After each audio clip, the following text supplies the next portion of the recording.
Joining us now, ladies and gentlemen, the founding father of Hard Edge, back as the West Virginia Mountaineer head coach of the football team. Ladies and gentlemen, he's in the back, head coach Rich Rodriguez. Hey, Rich. Coach. Hey, Pat.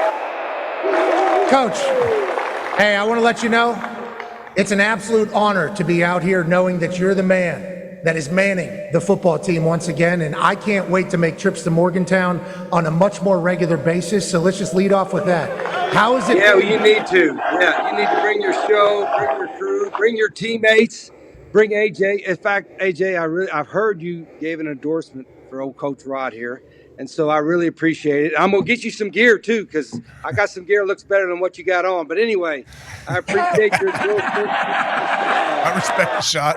I respect it. Yeah, but Pat, you're special, and I am so proud for what you're doing, what you've done, and I told him I want to be on every week now. You're going to have Belichick on there and Aaron Rodgers on there. You need to have Coach Rod from West Virginia on there every week now. So. All right, sounds good. Hey, that sounds good to me. If you'll come on and you'll chit-chat with us every week, I would love that. Obviously, it's been very nice catching up with you. Not only over the years, obviously, text back and forth every once in a while, but the last few weeks as this became a potential reality, it's been nice talking and catching up and seeing your growth and seeing how you're handling everything. How has it been to be back in Morgantown? Was that a surreal moment yesterday when you get off that plane? That is the perfect word, surreal, because it's been 17 years. I've been back in the state. Obviously, my family's here. My wife's family's from here, but I haven't been back to the facility for 17 years, and I kind of like what they've done with the place. You know, it's really phenomenal what they've done facility-wise.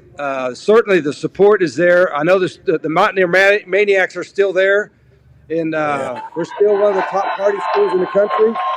That's a good thing, I guess. So, but I am so blessed to have this opportunity. Really am. Okay, so we see you walk around the building yesterday. We see your team meeting, okay? And obviously the smiles and catching up. And I think there's one or two people that are still in the building from your era, if I'm not mistaken. So it's probably nice. Yeah, there's a couple. Yeah, right. Nice to see some I didn't know they were filming my meeting, though. I would have, my daughter Raquel told me afterwards, so you should always know the cameras are on. But I'm glad I didn't go off like I had done before at Pat McAfee or some of his teammates. So if it means anything, it was a good meeting. It was a great meeting. Did you know you were going to do that? How much do you prepare for that? And when you looked around that room, I saw the one part that I saw, and I told you about this whenever I saw you in the back before I came out here. Whenever you told the guys, if you're going to lounge, I see a lot of guys lounging. And if you're a lounge guy, I don't know if this is the place for you because, yeah, kind of looking disengaged, but I kind of treated it kind of nicely yesterday because it was the first team meeting. I didn't want to come off too strong, so I wasn't really hoping to see somebody lounging, but I was kind of hoping I would see somebody lounging. You know what I mean? So I didn't know their name, so I didn't have to embarrass them by name, and I'm glad I didn't because they weren't doing anything really that wrong, but it was just kind of a attention to detail that we're going to get started with from the jump. Yeah, so you got to set the precedent early. Obviously, that's why it's called precedent. But I'll never forget one of my first meetings. I'm sitting like this, casual, just head back. I'm here, okay, I'm on time. And also, you're 15 minutes early, okay? You're 10 minutes early, you're late, you're on time. You're late, you're 15 minutes early every damn time, Pat McAfee. I'm like, you got it, coach, okay? That's the type of stuff that you preach and teach that I've carried into my life. I appreciate you for that. But one of those first meetings, I'm casual. I'm sitting like this, What's this guy going to say? I can't wait to hear this. He's got a sweet accent. Can't wait to hear what he has to say. His intensity is going to be awesome. And literally before you even start anything, sit your ass up, McAfee. And I was like, whoop, all right. We are in this thing. And then it was immediate like, hey, how you do anything is how you do everything. That is how you it was the same kind of meeting. Remember the meeting we had when Darrelle Revis returned that punt? And we were watching it as a whole team. I do remember that meeting. And I think you probably were a brunt of some of the discussion during that punt return. You and about 5 of your teammates. I do remember that one. Yeah, but Coach, you talked and you said you went a little easier there, but it seems like you're still the same coach. We're going to be accountable. We're going to be disciplined. We're going to be passionate. We're going to fly around. But you said you're a different coach now than you were 17 years ago. What does that mean for you? And did coaching your son, Rhett, change you? Is that something that potentially changed you? It did. I think every year, it's like I've always said this. Some coaches brag about, well, they got 25 years of experience and whatever. But if they never grew or learned or got better, they got 1 year experience repeated 25 times, right? And what I've tried to do is be a better coach every year, whether it's schemes or methods or how you run your program. And that's what I feel the most proud about, that the coaches, myself and the coaches that have been around me on our staffs have gotten better every year. I'm a better coach now than I was when I left. But I needed to be. And if I want my players to be better every year, I got to be better every year. And that doesn't mean we don't make mistakes. But at the same time, we got a great passion. I still have a great passion for football. I got a great passion to coach. And I still think good players want to be coached. There's kind of a tendency today of players not getting coached and coaches not coaching players. And the good players want to get coached. They want to get better. And that's our job, to make them better. And that's not always easy. Sometimes you got to be the bad guy as a coach, but at the end of the day, when you make them better, all right, they'll appreciate you more as a coach, in my opinion. Coach, I'll say this. I've been lucky to be a part of College Game Day, and I've gotten a chance to see like every single building. The teams that win all coach. The teams that kind of are in the middle kind of let shit happen. Let the lounging happen. Let I need more money in the middle of a season. I'm going to sit out. I think that is why you are the perfect guy for this job in 2024, especially at this school. And last question for me before AJ and the boys have some for you. When you looked around that room, and I know you said you were looking for somebody to lounge so you could point out the fact that, hey, in my meetings, that it's not how you're going to be engaged. We're going to want to get after somebody's ass. How many people do you legitimately expect to remain? Because I've heard a lot of conversation about around the college football world that's like, Rich's got to get in there, and he's got to start recruiting these guys that are on the roster to make sure they stick around. And I know not everybody's going to like this, we got to do a clean sweep. I'm okay with it. If we got to get Rich Rod's guys in there, I'm okay with it, because I was on a group text last night, and I told you this about with a lot of my old teammates, and they were like, those dudes have no idea. Those dudes have no clue what's about to be asked of them. When you look in that room and you talk to some of these guys, do you feel like there is some carryover that will be able to fit into a Coach Rod culture? And how do you feel about the roster? Yeah, that's a great question. Because I watched a little bit of practice this morning, but I haven't watched film. I haven't really watched their games. I haven't really kind of studied their talent, so to speak. But from that standpoint, if they're a talented guy and they work hard and they buy into the program, I want them around. If they're soft or lazy, if they don't want to give their best effort, then I don't want them around. I mean, it's pretty simple, right? It's like the two worst 4-letter words are soft and lazy. And that, to me, has nothing to do with talent or what year they are. And that's coming from a state that I know very well. The people in the state of West Virginia work hard. They don't want to be soft. They don't want to be lazy. They don't want the people playing and representing them being soft or lazy. I talked to you the other day about this, and you said, the way my teams have always been described is tough. And I take that as a badge of honor, because I'm from West Virginia. Your tie's off. I mean, you're getting jacked up over there. Get jacked up over there in the suit. The tie's getting all disheveled. Yeah, I get it. You want to go get after somebody's ass right now. You want to get these people even better. But you said every position, I want to be tough. Every single position, I want them to be tough. And we could feel that when we were in your locker room, and I think these guys will feel it as well. AJ has a question for you from the Ohio State Buckeyes. Yeah, Coach, I love that. The soft and lazy, I agree with you completely on that sentiment. But when you're going out and trying to recruit players that are not soft, not lazy, I guess, how do you know when they're a Rich Rod or a WVU guy, and how are you going to locate them? And then ultimately, what are you going to do with them once you bring them to campus? Yeah, I think the difference now with so much turnover in college football, and we got to face it, you've got to build a program, but you're also building a team every year. And you might have a bunch of new guys every year, but if you bring in the right guys, your culture would be consistent, from that standpoint. You can't sacrifice. Every coach talks about they have a culture, but they sacrifice their culture for one player or two players, and you can't do that. The culture is the culture, and then everybody comes in and has to adapt to what you're doing and how you do things. And it's hard to do that because, you don't really know the guys sometimes in the transfer portal, or sometimes you don't really know the guys in high school. So as coaches, we better really vet and think, is this our type of guy? You can tell by the skill and the speed and all that, but is he our type of guy? Can he make it through a practice? Will he buy into what we're trying to do? Does he want to be coached? And if they do all that, they're fine. But sometimes you evaluate wrong. I think one of the strengths that I've been blessed with, my staff has been blessed with, we can evaluate those guys that fit that part. They have the talent, but they fit that hard edge. And we talk about that hard. Sometimes guys don't have it because they've never been taught to have it. Some guys have it naturally, but they all got to have it to be in this program. You got a good radar of hard edge, huh? Walk into a room, soft, tough, soft. I like that. That's a good thing to have in a football coach. I'll let you know that. Well, I like when my kicker will knock the hell out of somebody when he's trying to make a return. You know what I mean, Pat? I don't think you were that jacked up when you were playing for me, but that's okay. But you were good. Coach Rod, I was strength and conditioning All-American here at West Virginia, actually. Hang clean in 365 like 10 times with Barwis Beach, which leads me to that. When you said to the boys in the meeting, if you want to play fast, you're going to have to be in shape.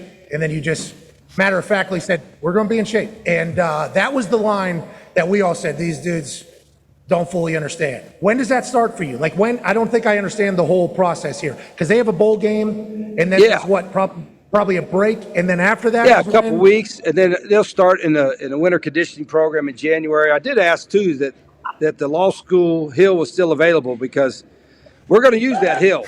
You know what I mean? Yeah. And I guess they were still on it, so that's a good thing. I don't have to introduce it to them again, so they know where the hill is at.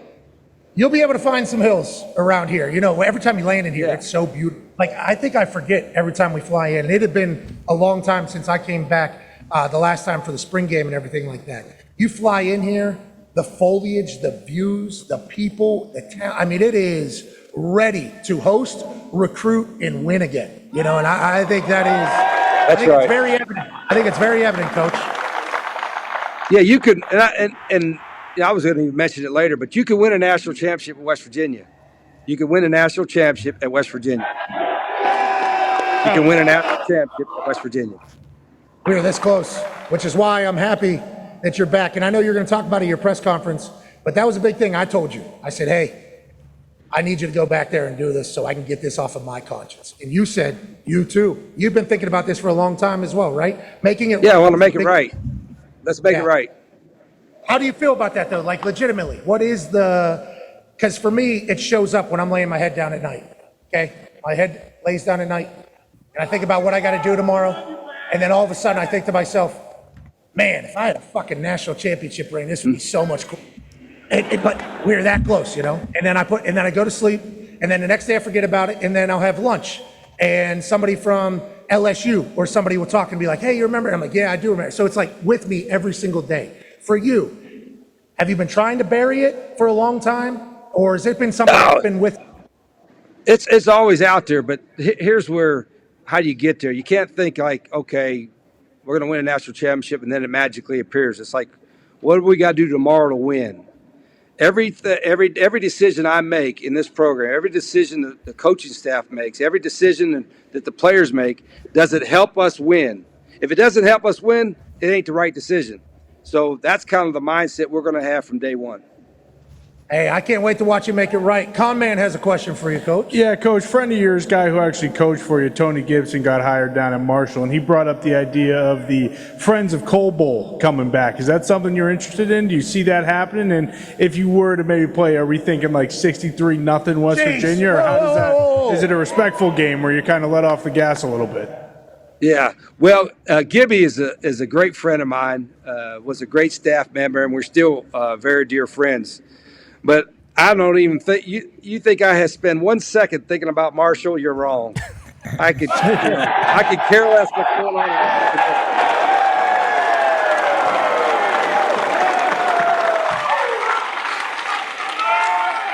It's blue and gold. Yeah, you're damn right. You're damn right. This is the team of the state of West Virginia. Now, there is a game. There is a game. Obviously, Marshall, Friends of Cole Bowl. Shout out to Governor Manchin at the time. then he became Senator Mansion, then he was Independent Mansion, then is he President Mansion? No, can't be. Whatever the case, still around. He created that Friends of Cold Bowl initiative. The other rivalry, third week, September 13th, 9/13, okay? That's going to be in West Virginia, in Morgantown. And I know you got games before that, and how can we win right now? That's obviously the football gods putting something up on a tee potentially early in your first year. And how do you view the thought of that particular game?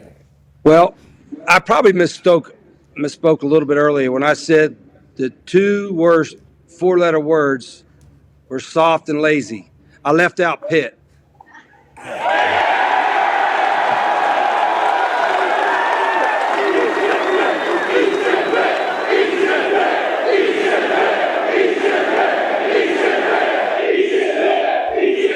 Coach, Scott doesn't know I'm in the middle of a live show right now. Good to see you, buddy. Kind of doing something. I appreciate you. We'll take a photo in a matter of Thank you, guys. Great, but no, not you. I'm talking to this guy right here. That's literally standing right next to me. Trying to get a photo. Good guy right here. This good guy right here. Looks good. Good beard. You do know that particular school literally wins nothing. They hang their hat on beating us in that one game. Legitimately, that's it. So let's make sure September 13th, that kind of all goes away. That's right. One last question here. One of my guys back in Indianapolis, Ty Schmidt, has a question for you, Coach Rod. Yeah, Coach. Sure. Just curious. Everyone, when they talk about college football now, it's, hey, the transfer portal has changed everything, or NIL has changed everything. But in your opinion, how has the game itself changed from the first time you were at West Virginia to now? And do you think you can still emulate the team, upcoming this next year, similar to the teams you had, when Pat was there and you were so successful? Yeah, that's a good question. Back then, this is 20 years ago or so, there wasn't a lot of teams that had spread formation, shotgun, and up-tempo a lot of the time. Now there's a whole lot of teams that do it. And so teams are defending that kind of style of offense differently now than they did 20 years ago. So you have to adapt. We're not exactly the same as we were 20 years ago, but our core is the same. I still believe in tempo. I still believe in conditioning. I still believe you got to be able to run the football first and be strong up front. And I still believe in playing with 11. Our quarterbacks are going to be part of the play, whether it's a run or a pass, all the time. So we still maintain that, but it's a lot more creative defenses that we're seeing nowadays, and we've learned how to adapt to that. All right, Coach, we can't wait to watch you. This crowd can't wait to see you in about an hour or so. You're the man. Thank you so much. Thank you. Thanks. Appreciate it. Let's go! Let's go! Man, it's going to be leading that. Rich Rodriguez, we appreciate it. Yeah, Coach. Literally, Rich just comes back in. Coach Rod, hey, we are live here on a computer right now. We're on a laptop right now. Coach. Where is he? How do you feel? Here, look right here. Coach, how do you think you did? Coach. Let's give a post. We're here live right now. Let's give a post presser. How about that? How'd you feel? Who the hell let the Pitt fan get in? Okay. We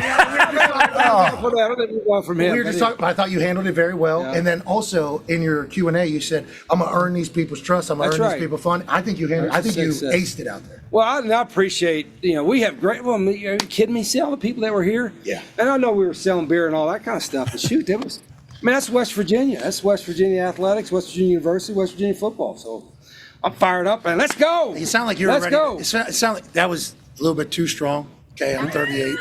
I'm tired. I don't need that. Are you jacking up? Now listen, What are you doing? You have to cut these sleeves off yourself. Can we not make some that are already pre-cut? No, the issue is my tailor and customization is better than what anybody else does. Because there's a That's what it certain is. fit for the As way my long as body. you think so. But I'm going to let you know, Coach, I couldn't pass a drug test right now. I'm on a lot, I'm on a lot of science. But if you You need can be on all the steroids you want right now. Whoa. It's good. Felt good today, though? Yeah, it did feel good. To see some of the former players back, and I think I've gotten 500 texts, and 200 of them are from former players, guys that played with you, that played here, and they've always loved this place. But I want them to come back. Dang it, I want them to come back because the facility's unbelievable. I don't know if you see. You've seen it. 17 years. I love what they've done with the place, right? Yeah, I was at the spring game, and I said the same thing. They have like a car wash for the players to walk through yeah. before the cold tub. And they the got hot the hydrogen tanks and like a salt bath. Oh. Could you? And plus, all you specialists, then you spend all day in there. Like you go out and kick for 15 No, minutes. no. Not Hard edge. Runaway Not Brooks, a right? hard edge Owen salt Schmidt. bath. Yeah, we have a 2-hour practice, and the specialist had 15 minutes of it. No. I was Well, working listen, I hard. gotta tell you what happened. Here's how my day started out. I went to go watch West Virginia practice. They're practicing the indoor, and I'm standing on the sidelines, not paying attention. And the punter, doink, hit me right square in the head with the ball. Get him out of here. Yeah, I'm gonna find out if he's getting a portal tomorrow. Obviously, we hope it was a long punt. We hope they got hit hard. It must have been a shank. You hit me in the head. No. He was putting it out of bounds. The Okay, guy's working. that's what it was. Hey, get an American punter, by the way.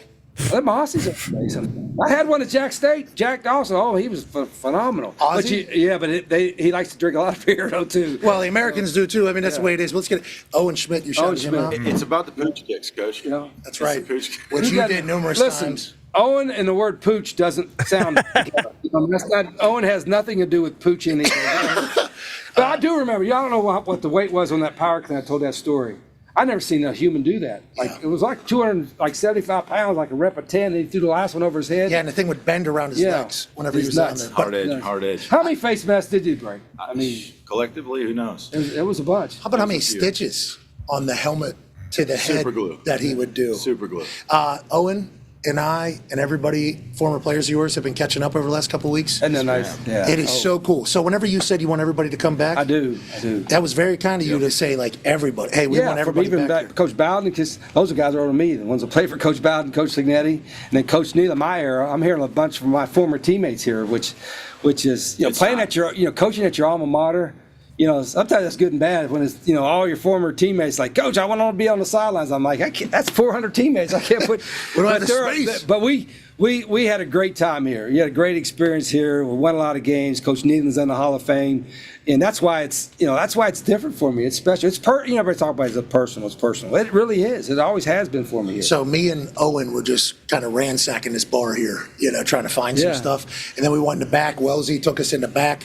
We got some ice, and me and Owen looked at each other, and it was like, it's nice that our guy's back in charge are out here. Doesn't it feel like more welcome? It just immediately feels more welcoming. So you making that as one of your messages to be like, hey, if you ever played here, we want you to come back. I think it's a good thing. All good programs do that. Yeah, you know what? In football, and in the athletes, a lot of people know, they see you during the games, but a lot of them don't understand how much work you put in before that, before you play, and what kind of sacrifice it is. Because it is. And even if their guys are getting paid now, it's still a great sacrifice, what they go through, how you coach them, and what the work they have to put in. You don't live a normal life as a student athlete. And so, I'm really, and I've been so blessed, but I can't say enough. I'm really, really appreciative to all the former players. Like, I wouldn't have got this job if it wasn't for Jack State. And the players at Jack State the last 3 years. I mean, those guys did something that people say, well, it's a lower level. Well, it's pretty good football now, playing a bowl. We had South Carolina's ass beat too. So, our guys played really good football,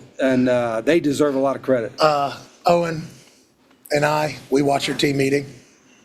Yeah, it was kind of a calmer one, though, wasn't it? Yeah, but you put some points out there. The message was direct, right? Yeah. You decipher through the rest of it.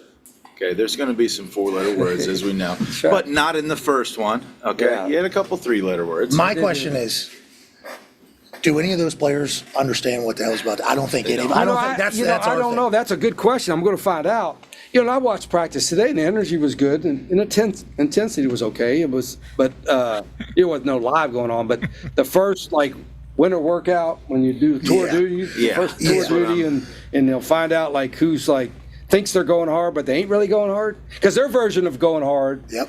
And our version of going hard might be different. Might be a little different. So Yeah. we'll find that out in a hurry. We're proud of you, man. Thank you, brother. Good luck. I'll be here for you, whatever you need. So will Owen. Yep, Yeah, absolutely. great. Hey, he's a football coach now. I heard that.